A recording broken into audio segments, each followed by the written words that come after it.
how do you find out what your highest priority is, and how do you get a team around you so that you're not limited?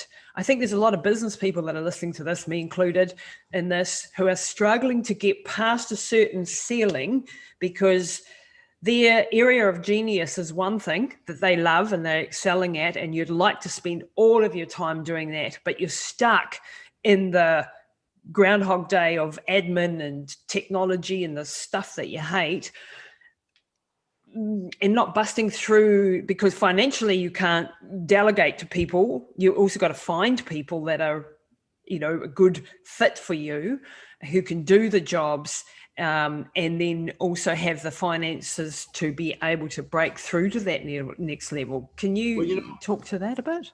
Yes, absolutely. When I was 27 years old, I was just starting my practice, and I was doing a little of everything, anything and everything, just to get the thing cranking. And I had one assistant that I hired, but I realized I was doing way too many trivial things. And, that'll burn you out after a while if you're doing stuff that's not really what your specialty is. And I went to the bookstore and I got a book by Alec McKinsey called The Time Trap. And I read this book. As I read it, I underlined it and extracted notes like I do. And I decided to put together a little sheet form. And I'll share that because it was a gold mine. I made a list of every single thing that I do in a day over a 3-month period, because each day I had sometimes different things to do. But I wrote down everything I might be doing of those 3 months in a day. And I just wrote them all down. And I don't mean broad generalities like, marketing or this type of thing or radiographs or whatever. I mean the actual actions, the actual moment by moment actions I do in those categories. And I made a list of those, and it was a big list. Wow. And I looked at it. And then right next to that list, every single thing I did from the time I woke up to the time I went to bed, everything, home, personal, professional. I wanted to know what my day looked like. I want to be an honest, objective view. What am I actually doing with my day? Because if I want to create my life the way I want, I've got to take a look at what I'm actually doing. Because if I'm not doing things that give me the results, no wonder I'm not getting there. I made that list. And right next to it in column number 2 of 6 columns is how much does it produce per hour, which is a measure of actually meeting somebody's need as a service and people willing to pay. How much does that produce per hour? And that was humbling because there was a whole lot of stuff that I was doing. It wasn't paying. I was minoring in majors and majoring in minors, and I was doing all kind of stuff that was just cost, no return. Wow. And I stopped and I looked at that, and that was humbling and frustrating, and all bunch of stuff went through my mind. And but I had to be honest with myself. What does it actually produce? And I extrapolate. If I spent 2 hours on it, what is it per hour? I'd cut it in half. If I spent 30 minutes on it, I'd double the number to get an idea what it is per hour. And there's a lot of stuff that was not making anything. And there was a few things that were making a lot. And the third column I wrote down, how much meaning does it have? How much is it that makes me inspired to get up and do it? Yeah, because I'm looking for the thing I can't wait to do that people can't wait to get. Those are the things I want to target. So I looked at it on a 1 to 10 scale, how much meaning it was. And I made a list on a 1 to 10 scale of every one of those items. How inspired am I to do that? And there was a lot of stuff on there that was not inspiring, that I didn't want to do. And I thought, hell, I went to 10 years of college for this, and I made this list and I put this 1 to 10 thing. And then I prioritized the 10s down to the 1s. And I prioritized productivity down from the ones that made thousands of dollars an hour to nothing an hour. And I just prioritized them. And then I looked, and there was some that were overlapped, where the thing that was most meaningful and inspiring matched where it was most productive. And I prioritized that based on the 2 together. And that was really eye-opening.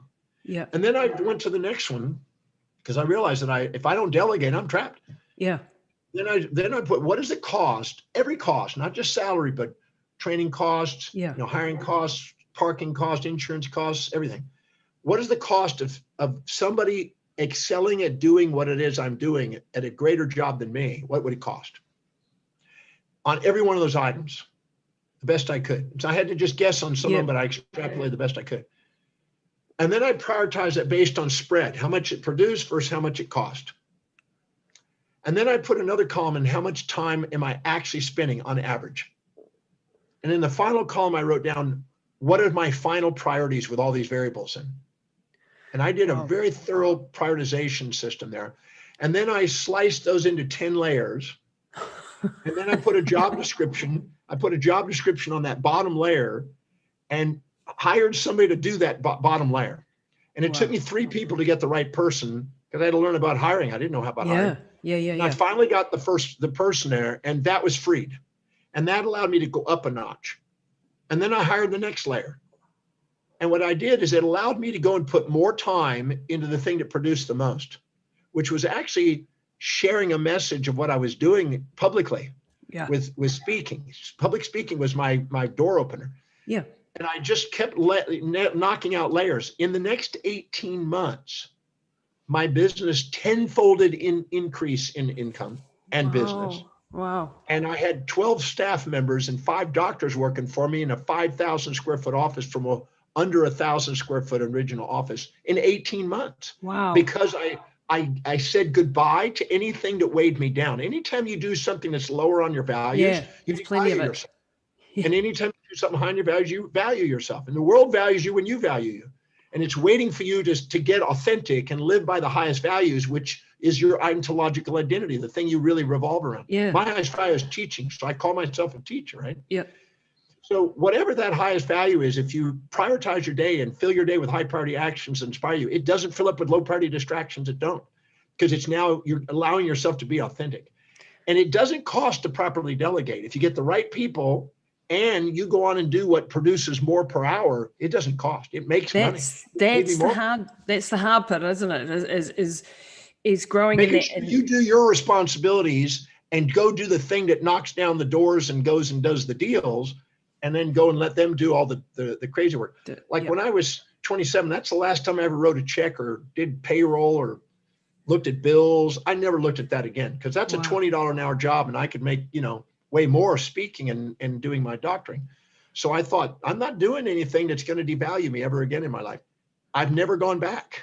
38 years, I've never gone back. And you are so systematized. This is, I think, where I have a bit of a problem, a bit of a chaos brain.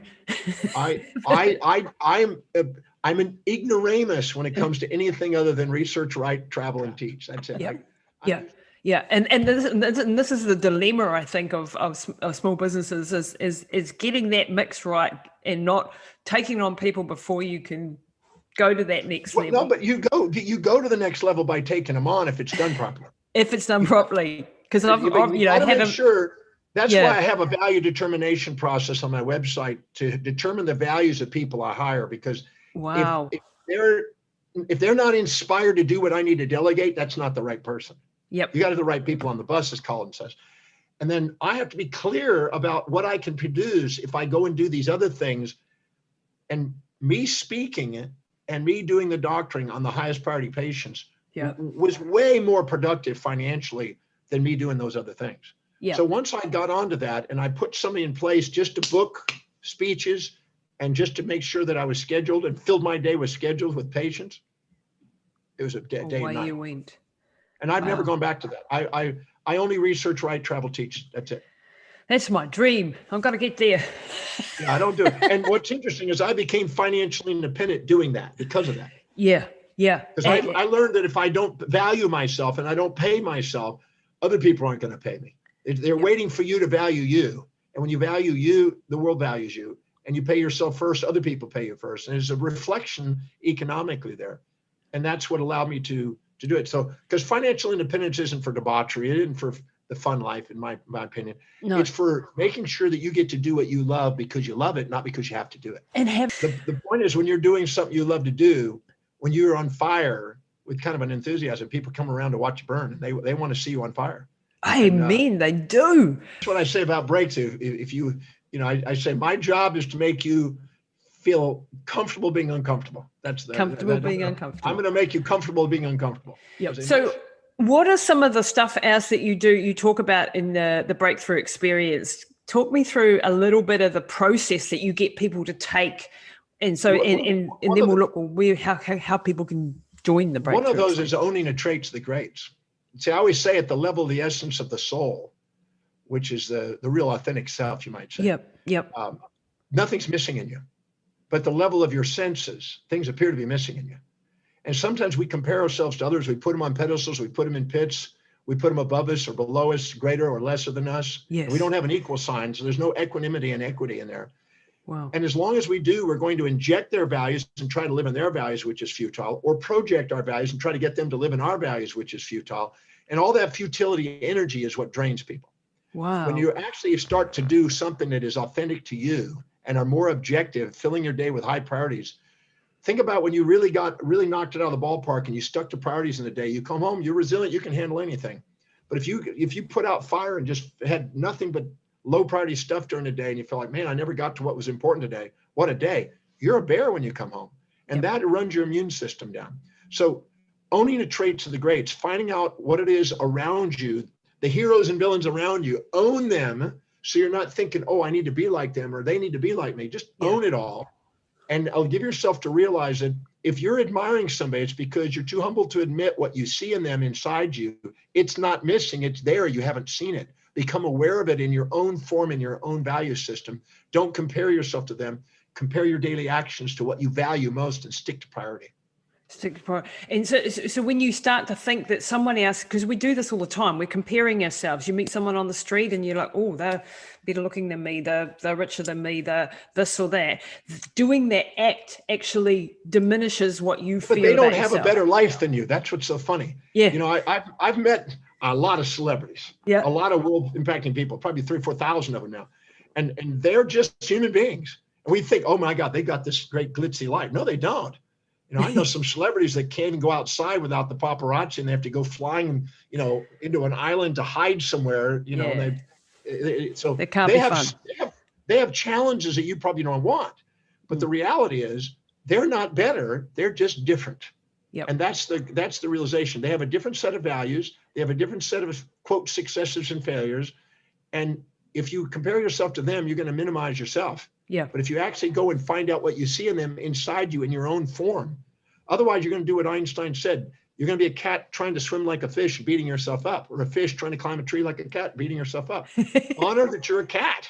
You know, I'm a professional speaker. I honor that. I don't try to waver from what I know I'm here for. Yes, I love that. And you know, that's like understanding your genetics. I teach genetics and epigenetics, and that's a part of it. Understanding who you are, owning who you are, instead of trying to be someone that you're not.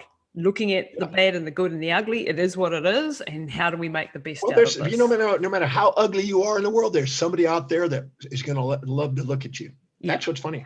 I was in Antarctica.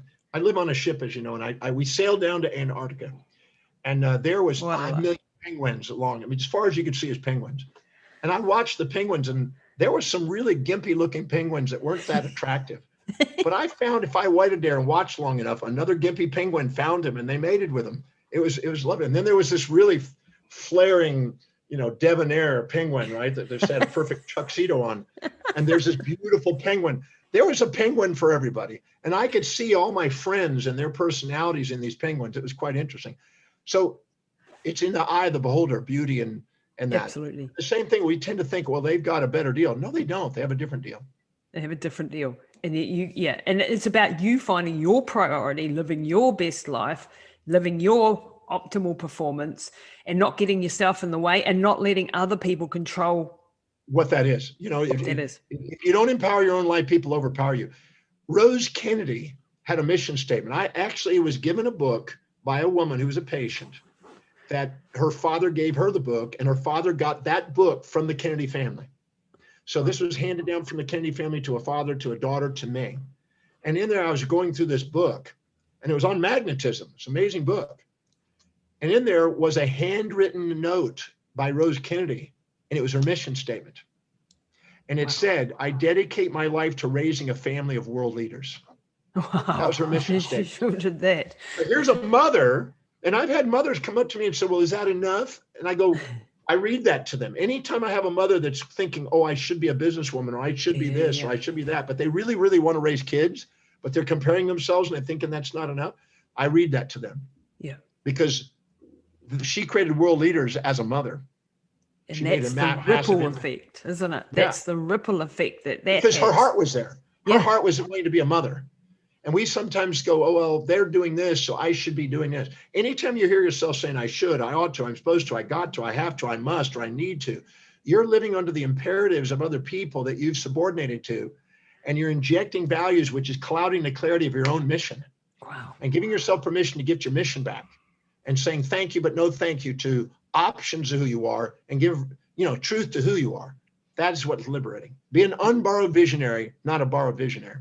Wow, man. This is one value bomb after the other, I think, in this conversation. And it's just so empowering because, you as human beings, we have this imposter in the head that's telling us we're not good enough, we aren't this, we aren't that. And we also have this subconscious that's running the ship. So we downloaded a whole lot of stuff when we were young that we didn't, when did you choose your beliefs? When did you choose your value system? When did you choose that you were going to be limited in this way or that way? It was probably before you even were able to understand. How do people get into that subconscious and start to reprogram? Because a lot of people listening to this go, yes, yes, yes, I want to be like that. And then... Yeah, but the thing is they set up a fantasy. See, as long as you have a fantasy, your life becomes a nightmare.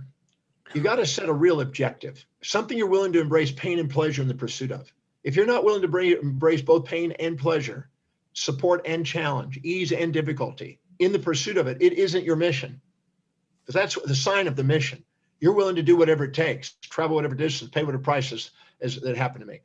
So if you're if you're in your amygdala, you're going to want to avoid predator and seek prey, avoid pain, seek pleasure. You're in the hedonistic pursuit, which is immediate gratification and short-term outcomes. Yeah. The person that's in the executive center has an executive vision, and they have a strategic planning, and they want to think it through. When you go and run massive marathons, you sit down and go, okay, what's the diet? What's my workout? What are the obstacles? What happens if I get too hot? What happens? You think of everything and prepare. Yep. And you have foresight, and people with foresight, get ahead, and people that live in hindsight are always reacting.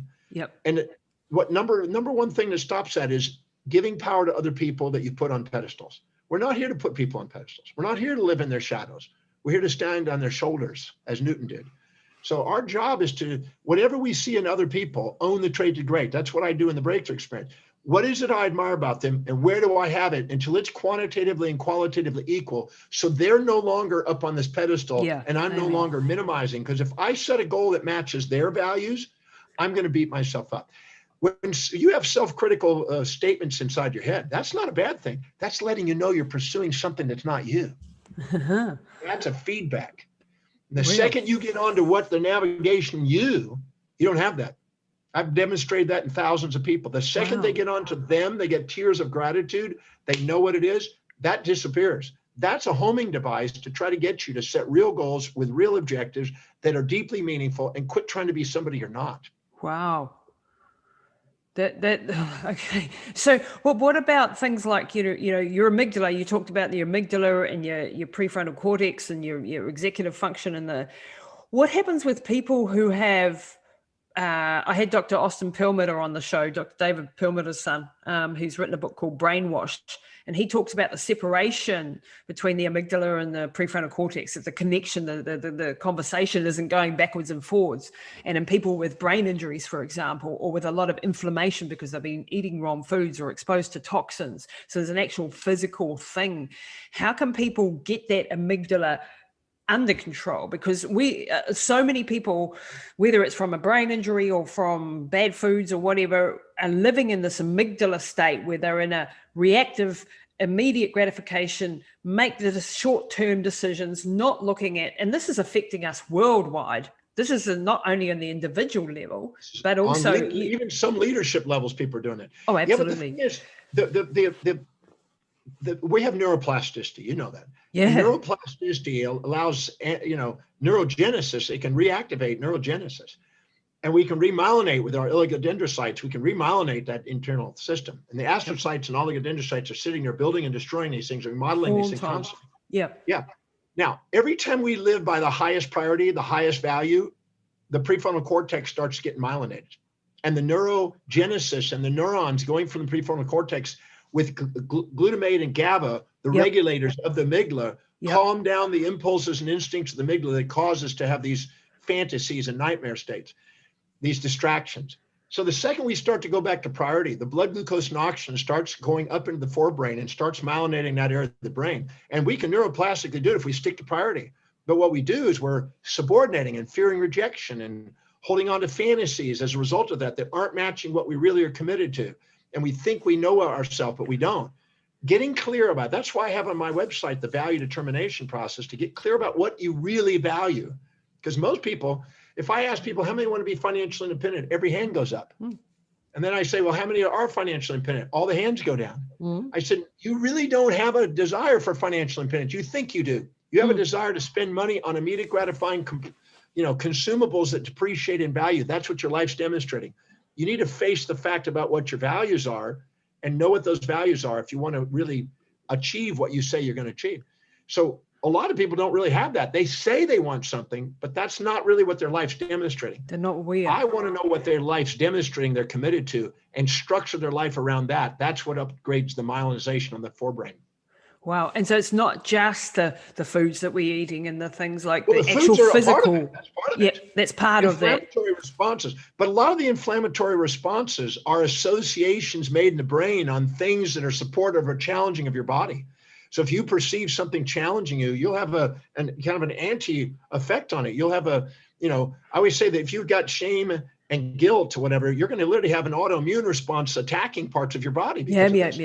Yeah. So your body and brain is doing that. It has this capacity to do that. And the little microglial cells are actually part of the immune system. They're actually doing that to help apoptosis, to destroy cells in the brain that aren't being used. If you don't use it, you lose it. And if you're looking for immediate gratification to get a quick fix because you're unfulfilled, you're not going to spend energy on glucose and oxygen and blood up in the forebrain because you don't need it. That's why you have to set the priority. Fill your day with the highest priority actions on a daily basis and rebuild your brain. Well, and that filters down onto all of these other levels, the physical levels, the autoimmune systems. Your self-image changes, your momentum starts to build, your confidence goes up, your self-worth goes up, your space and time horizons expand. You automatically start walking your talk instead of limping your life, and your amygdala calms down its myelinization, and the forebrain pick it up. Welcome to the executive. Welcome to the executive, the one that the adults back in the room and the kids. Yeah, the adults and not the wild animal. Yeah. And what's interesting is the executive function, that forebrain has fibers that go to V5, V6 in the visual cortex and activate vision.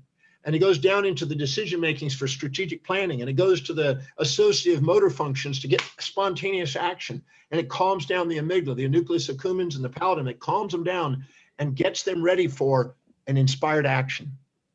Wow, I'm just absolutely mind blowing of your knowledge of the brain and how that all works. Because this is the, I mean, I've been deep in the study, obviously, with brain injuries and repair and the short term thinking problem that we have in society in general and in my own life. I've seen it. I see when I go and do things that I don't want to be doing because I'm in an out of balance state, I'm stressed for some reason. And so you go and do something that you go, why did I do that? And it's understanding this whole interplay of the body and the mind that is just so powerful. And for people who have diseases or autoimmune diseases or, cancers and what is your take on how much the mind actually affects your bodily systems then, given what we've just talked about? I wrote a 1,000-page text on the mind-body connection, which is what the messages of the body kind of thing.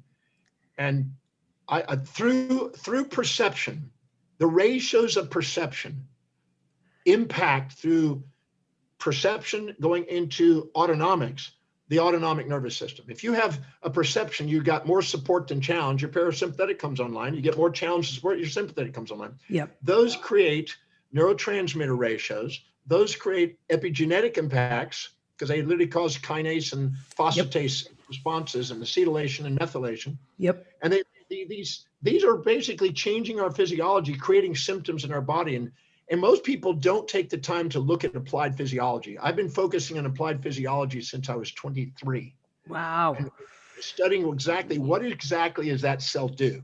Yeah. So I take the cell and I look at every receptor and I look at every neurotransmitter and every modulator and hormone and I look at those and neuroregulators and I look at what triggers those, what parts of the brain, what autonomic component, what hypothalamic component, what transmitters are involved in that. And I look at that and I look at what are the symptoms that are coming out of that. And then I look at the combination of those symptoms that we call a condition. And there's no doubt in my mind, there's psychology sitting inside there. No doubt in my mind. I've been watching that and paying close attention to that. And I wrote this big textbook on that just for that reason. And then what happens is people are so used to not wanting to take accountability for their own thing. They want to blame some outside source and they want to look for some sort of solution. The bug and the antibiotic, right? The evil spirit and the savior kind of thing. And they're all dissociated. They're not taking accountability for their perception, decisions, and actions in life. And I'm more about educating people on what their physiology is doing. Yep. For instance, if a person goes and binges and pigs out, which most everybody's done at least once in their life. Yep. Yeah. And they do, and they wake up with kind of puffy eyes, nasal congestion, a little bit of a headache, a little nausea, stomach cramps, maybe some diarrhea the next day. Well, you go to the allopathic physician, and he's going to say, well, you've got an acid you need and anti-inflammatories. And they give you 6 pills. I know. And all your body was doing is creating the normal physiological response when you pigged out. Yeah. Your and body now you're going to add all these problems to it. But the thing is those symptoms are health. That's a healthy response to a pig. If you're a pig, you're going to get that response. Yep. If you don't eat that way, you don't have those symptoms. So the symptoms are feedback mechanisms guiding us to an authentic life where we have self-governance. That's the lesson. And when people get into this downward spiral of eating the wrong stuff, and then they have more cravings for the wrong stuff, and it becomes this mess. And when you don't understand how the physiology works, and they don't even link together that the headache today was the dinner they had last night. They're looking for the immediate gratification pill for every ill. Yeah. And the pharmaceutical industry loves to make the cash on that. And their medical reps are out there selling it. And you know what? It's not bad or good. It's just that if you educate yourself and you have options and you're aware, you now realize you have the power to make a difference in your own life. That's the last resort. I haven't had a medication in my body for 49 years. Wow. Nothing. No aspirin, no drugs, nothing. I don't take anything. I drink water. I haven't needed it. I haven't had a headache. The only time I ever had a headache when I was doing bark mulch one day, spreading bark mulch on my day, I inhaled all this dust and I got a headache. But my body let me know that. But if you listen to your body, it's guiding you very wisely. If you eat wisely and fill it with wise things, and think about how you want to fill your life. If you prioritize your life and do something you really love doing with the people you love doing it, and make a career doing it and get paid for it, and eat wisely to live, not live to eat, you'd be surprised what your body is capable of doing. Yeah, and how long it can live and how well it can live, and you're living proof of that. I'm still cranking. I mean, it happened to me tomorrow, but I'm still cranking it out. And I still got more energy than most people. And I know 30-year-olds, they can't keep up with me. No, and the brain power is not diminished, because this is what a lot of us fear. Like, I don't fear it because I know what to do. Well, the purpose of losing your mind with Alzheimer's is just to be able to say that I don't know my kids anymore, because you want them to move out. That might be a good point. That's just a joke. That's just I gotta stop joking. You gotta laugh. That's a strategy to go, I don't remember my kids. No. Unfortunately, it's not. And we can see this coming 20 years out, and yet you will still talk to people on a daily basis who are facing this in their family, and they don't think they have any power except the drugs. I was contacted by Bronnie Ware, who's out there in Australia on the Byron Bay area. And she wrote a beautiful book on, the 5 regrets that people have as they're getting ready to die. And most of them are because people weren't authentic. They did a job they didn't want to do with people they didn't want to do. Yep. And were afraid of people rejecting them. And their whole life was basically living in mediocrity instead of actually excelling. And that's what kills people. Yep. And then what happens, they got Monday morning blues, Wednesday hump days, thank God it's Fridays, and week friggin' ends. And then they go and work doing something else to do, and then blow it on some sort of vacation to escape. And then they're in poverty, and then they're distressed, and then life went by. Yeah. If you're not doing something you love doing and getting remunerated and handsomely paid doing what you love, you missed out on your life. Yeah, absolutely. And there is nothing evil about having money. I think this is another thing that we subconsciously think people who are wealthy must be bad. They must have done it in a way. And I think like this Well, on a subconscious level. I've been a bad person my whole life then, I Yeah, guess. you must be terrible. Since I was 27. I'm a bad person.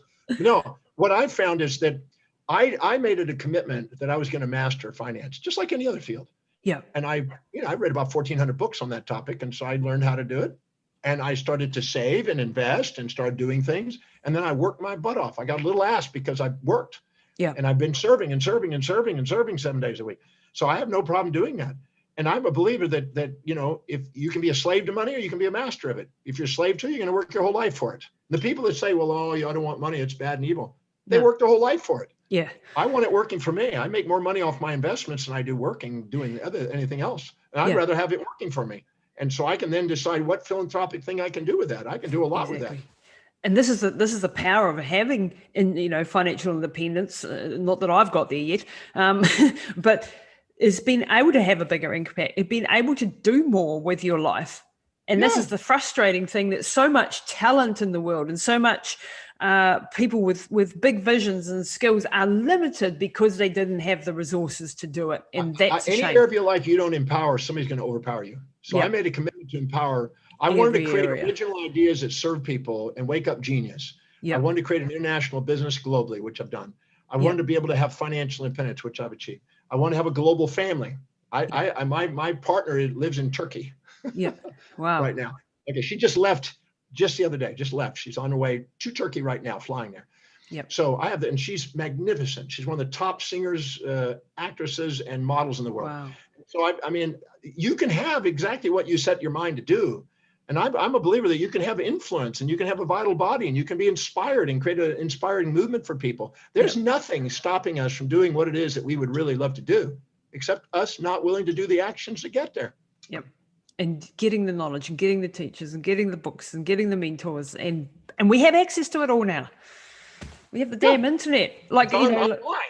Yeah, well, we have access. Anybody who says to me, well, I can't go and, how did you do that with your mother? Or you're not a doctor. And I don't need a doctor. I don't need to be a medical get online school. And you start digging and start researching. Exactly. And you can become an expert on your particular field pretty quickly if you're really dedicated to doing that. I learned a long time ago when I was in my 20s that if you spend 30 minutes a day on a particular field, studying it intensely, at the end of 7 years, you could be at the cutting edge.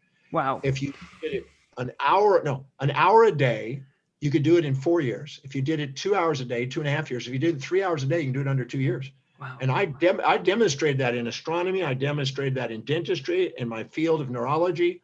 I proved that. And so I'm absolutely certain you can intensify. Sometimes intensity gives results. If you intensify your actions in a shorter period of time, you can get the same results quicker than most people think. How do you retain the information? Because that's one of the problems that I've been, dealing with. I'm processing so many books, so much information, so many podcasts, so many things all the time. And a lot of it keeps falling out the other side of I like to say it goes in one ear and comes out the other. I give it out as fast as I get it. The sooner you give it out, the moment you get it, give it out. Teach it. The faster output with input, the more the retention. It's a basic law. So if I'm reading something, I used to get up at 2:00 in the morning, do a little yoga till 2:30, speed read 4 to 7 books by 6:30. I used to just read. And then I would go to jog and I'd go and clean up and I'd go to class and I'd go to clinic. And then I'd come back home at 7 and I taught from 7 to 10 p.m. At 10 p.m. I went to bed and got up at 2 and I did it again. Wow. And each night I would teach what I read that morning. And I planned out what I was going to read. I planned out my teaching. And I had classes every night. People came to there and paid me. While I was a student, I was 23 years old, made over $100,000 a year just teaching every night. Wow. And now that is a result of just the faster I get it, the faster I give it out.